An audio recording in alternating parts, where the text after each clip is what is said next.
मानो हमने शराब पी या हम किसी वैश्या के चक्कर में हैं, तो जितना समय उसके साथ हमने गुजारा है उसका 16वां हिस्सा समय भी हम अभ्यास करें तो हम उस बुराइयों से बच सकते हैं। शराब आदि जो भी कोई बुराई है, तो गंदा अभ्यास चालू रखते हैं और ऊंचा अभ्यास के लिए समय नहीं दे पाते हैं। इसलिए हम समझते कि भाई ये आदत छूटना मुश्किल है, हम तो हार गए भाई, छूटती नहीं। हम चाहते हैं, आप चाहते और न छूटे ये हो नहीं सकता। आप चाहते ऊपर ऊपर से पवित्र मन से, लेकिन वासना के गहरे मन से आप फिर भोगना भी चाहते। यही कारण है कि आप अपने को कमजोर महसूस करते हैं। आप कमजोर महसूस न करिए, आपके साथ ईश्वर का अथाह बल है और सतगुरु का सहयोग है। केवल आप थोड़ी हिम्मत करिए तो काम आसान हो जाएगा। श्री कृष्ण ने भी इसी बात को अपने ढंग से कहा, अभ्यास योग युक्तेना, अभ्यास योग से युक्त हो जाओ। चेतसा नान्यगामिनी, चेतसा अपनी वृत्ति अन्यगामिनी न हो। परम पुरुषम दिव्यम, तुम उस परम पुरुष दिव्य का अनुभव कर सकते हो। याति पार्थ अनुचिंतयन, अनुमाना पीछे पीछे उन परब्रह्म परमात्मा के अनुरूप चिंतन करो, अथवा ब्रह्मवेताओं के पीछे पीछे अपनी चित्त की वृत्ति लगाओ। माता देवहूति ने अपने प्रिय पुत्र को गुरु रूप में, भगवान रूप में देखा। जो जिसमें श्रद्धा रखता है उसको वहां से अधिक लाभ मिलता है। पत्थर की मूर्ति में भी श्रद्धा अपना प्रिय प्रकट करा सकती है, तो फिर सतपुरुष में अगर श्रद्धा है तो प्रिय प्रकट होने में बहुत सहयोग मिलता है। रहुगण राजा पालकी में बैठा था, डोली में, और डोली उठाने वाले जड़ भरत थे। इन जड़ भरत के दो शब्द सुनकर रहुगण राजा नीचे उतरा और उनके पैरों में दंडवत प्रणाम किया। बोले, महाराज आप साक्षात परब्रह्म परमात्मा है, आप अकाल पुरुष अविनाशी ब्रह्म है, ये तो मेरे उद्धार के लिए आपने अवतार लिया है। बाल बिखरे हैं, फटे चित्रे हैं, कोपिन भी कई दिनों की मैली मटली है, फिर भी रहुगुण राजा ने पालकी उठाने वाले जड़ भरत को परब्रह्म परमात्मा स्वरूप हो आप और मेरे उद्धार के लिए आपका अवतार हुआ है। तो वो चैतन्य उन्हीं के अंतःकरण के द्वारा रहुगण का कल्याण करने में भी सक्षम था। तो कृष्ण ने कहा, श्रद्धावान लभते ज्ञानम, श्रद्धालु को उस परम दिव्य तत्व का ज्ञान होता है। उस दिव्य तत्व के अज्ञान के कारण ही सारी मुसीबतें हैं, सारे क्लेश हैं, सारे दुख हैं। जीवन भर न जाने कहां कहां नाक रगड़ा और किस किस को रिझाया, फिर भी कुछ न कुछ जिम्मेदारी और कुछ न कुछ लोग नाराज बने ही रहते और कुछ न कुछ वासनाएं हमारा गला दबोचती ही रहती है। इसलिए नानक जी ने कहा, साध जना मिल हर जस गाइए। उन साधु पुरुषों के साथ मिलकर हरि का जस गाए। तो माता देवहूति ने अपने सपूत को कहा कि हे भगवान, अपने पुत्र को कहती है, हे भगवान मैं आपके शरण आई हूं। मैं जन्मों की भटकी हुई और मुझे तुम्हारे पिता जैसे तपस्वी योगी पति मिले, फिर भी मैं इन अंधी इंद्रियों के पोषने में, संसार के अनुभव करने में मैं तो लुट गई। हे प्रभु, मैं दीन तुम्हारी शरण हूं। इन वासनाओं ने मेरा समय हड़प कर लिया। देखने की, सूंघने की, छूने की, चखने की और टच करने की, स्पर्श करने की, इन वासनाओं ने मेरा सर्वस्व ले लिया है। तब भगवान कपिल कहते हैं कि मां, ये वासना बड़ी दुर्गम है, इससे पार होना बड़ा कठिन है, जन्मों का अभ्यास है। लेकिन वही आसक्ति महापुरुषों में हो जाए तो वह मुक्तिदायिनी हो जाती है, सत्पुरुषों में हो जाए। और सत्पुरुष कहते हैं कि हमारे में आसक्ति या प्रीति या श्रद्धा करते हो तो लो भाई, अब हम ही को तुम ले लो। भगवान और भगवान को पाए हुए ज्ञानी पुरुष,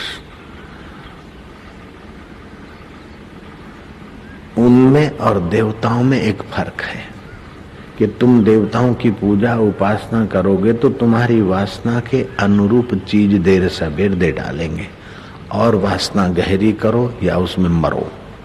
लेकिन भगवान और संत प्रसन्न होंगे तो अपने आप को ही दे डालेंगे, सारी वासनाओं से पार तत्व। जैसे बच्चा दुकान पे जाता है, 10 की नोट है, दुकान वाले ने लक्ष्मी छाप फटाकड़ा पकड़ा दिया, वो सोडा खार सफेद सफेद पकड़ा दी। अब वो बच्चे का हाथ जले चाहे सोडा खार आंख में पड़े, दुकानदार का कोई जिम्मेदारी नहीं, जो मांगा पैसे मिले दे दिया। ऐसे देवताओं की पूजा पाठ करके आपने जो मांगा वो देवताओं ने दे दिया, फिर आप चाहे जन्मों मरो नरक में पड़ो, जो भी तुम्हारे। लेकिन वही दुकान अगर पिता की है और बच्चा 10 की नोट ले आता, तो पिता 10 रुपए ले लेगा, लेकिन में न वो फटाकड़ा बढ़ा देगा न सोडा खार देगा। बाप वही देगा जो बच्चे की योग्यता के अनुरूप और उसके हित में है। तो भगवान और संत, ब्रह्मज्ञानी संत और भगवान आपकी मन मांगनी चीज जल्दी नहीं देते, ये बात भी सच्ची है। क्योंकि वो देवताओं जैसे दुकानदार नहीं कि भाई तुमने पूजा पाठ किया लो जो मांगा दे दो, नहीं, जिसमें तुम्हारा हित है वो चीज देते। जैसे स्वास्थ्य में तुम्हारा हित है तो बिन मांगे तुम्हें स्वास्थ्य देंगे। भगवान करे कि हम देह को मैं मानने की बेवकूफी जल्दी से जल्दी छोड़े। सारे विकार और मुसीबतें शरीर को मैं मानने से, संसार को सत्य मानने से वासनाएं और मुसीबतें धमकती है। संसार को मिथ्या जाने हैं, शरीर को मैं न माने, लेकिन ये शरीर जिससे दिखता है और संसार जिससे दिखता है उस चैतन्य आत्मदेव को मैं रूप में माने और फिर कदम आगे रखकर मैं रूप में उसको जाने तो काम बन जाए, बस कल्याण हो जाए। फकीरों की भी बात भाई निराली होती। वो मच्छरों से तो डरते और शेरों से लड़ते, मच्छरों से डरते, शेरों से लड़ते, मूर्खों से सीखते और विद्वानों को पढ़ाते। देने को कुछ नहीं लेकिन मांगने वाले को पूर्ण कर देते हैं। बिना बोले राज्यों की उथल पाथल कर सकते हैं वे पलकों में। नारकीय जीवों को स्वर्ग का सैर करा सकते और स्वर्गीय विषय विकार वालों को नारकीय गलियों की अनुभूतियां करा सकते हैं। साइन किए बिना, जीभ हिलाए बिना, होठ हिलाए बिना भी न जाने कितना दे डालने का सामर्थ्य रहता उन फकीरों में। फकीर भिखमंगे को नहीं बोलते, लाचार मोहताज दर दर पे ठोकर खाने वाले व्यक्ति को फकीर नहीं कहते। जिसने सारे नश्वर सुखों की आसक्ति की फाकी कर ली हो, संशय की फाकी कर ली हो, उनको फकीर कहते हैं। संशय सबको खात है, संशय सबका पीर, संशय की जो फाकी करे उसका नाम फकीर। हद टुपे सो ओलिया, बेहद टुपे सो पीर, हद बेहद मैदान में सोया दास कबीर। ऐसे फकीर धरती पे कभी कभी कहीं कहीं कभी कभार दिखाई देते, मिल पाते। विद्वान का मिलना अच्छा है, बुद्धिमान का मिलना अच्छा है, तपस्वी का, जति जोगी का मिलना अच्छा है, लेकिन फकीर का मिलना तो भाई भगवान भी बढ़िया मानते कि आज मेरे भाग्य हुए कि तुम्हारे जैसे संत का दर्शन हुआ। श्रीमद् भागवत के 10वें स्कंद के 84वें अध्याय का मैं 12वां और 13वां श्लोक का अनुवाद बताऊंगा आपको। वसुदेव जी यज्ञ कर रहे हैं और साधु संत आते, श्री कृष्ण उनको वेलकम करते हुए इनके चरण धुलाते और पुष्पमाला पहराते, भोजन की पत्तल पर बिठाते। साधु वेशधारी तो कई आए, साधक भगत तो कई आए। साधु वेश में कई साधक होते, कई भगत होते, कई ऐसे वेशधारी भी होते, लेकिन कोई त्रिकाल ज्ञानी फकीर आ गया। उसने पहचाना कि कृष्ण ये तुम क्या कर रहे हो चड्डो, तुम्हें पुत्र तो नहीं चाहिए, धन भी नहीं चाहिए, मुक्ति भी नहीं चाहिए, तुम तो दुनिया को देने वाले खुद खुदा हो, परमात्मा हो। फिर ये पैर धोने का नाटक छोड़ो, हम तुम्हें पहचानते हैं। हम ये वसुदेव के यज्ञ का धुआं चाटने नहीं आए, तुम्हारा दीदार करने आए। हे दिलबर, तुम ये सब खेल छोड़ो। श्रीमद् भागवत का 10वां स्कंद 84वां अध्याय, 10वां स्कंद 84वां अध्याय 12वां और 13वां श्लोक के आधार पर मैं आपको सुनाने जा रहा हूं। तब श्री कृष्ण कहते हैं कि 50 वर्ष की निष्कपट भक्ति से भी हृदय का अज्ञान नहीं मिटता, और तुम्हारे जैसे ब्रह्मवेता संतों का 2 घड़ी का सत्संग भी दिल का अज्ञान मिटाकर दिल भर का प्रेम पैदा कर देता है। 13वें श्लोक में श्री कृष्ण कहते हैं, भो साधो, जल से भरा हुए जलाशय में तीर्थ बुद्धि करना, धातुओं से बनी हुई मूर्ति में भगवत बुद्धि करना, हाड़ मास के शरीर में मैं बुद्धि करना और हाड़ मास के शरीर से पैदा हुए पुत्र परिवार में मेरेपन की बुद्धि करना, और महापुरुषों में जिसकी पूज्य बुद्धि नहीं वो साक्षात गोखर। गोखर माना वैश्या की नंदन। वैश्या की नंदन का मतलब है कुम्हार का हाथी, मीन्स डोंकी। डोंकी का मतलब है मिस्टर गधा। जयराम जी की एक बार गधा किसी 4 दीवारी को कान लगाकर खड़ा था। ने पूछा, भाई मिस्टर गधे इधर क्यों खड़े हो? बोले मेरा बेटा खो गया है, उसको ढूंढने आए।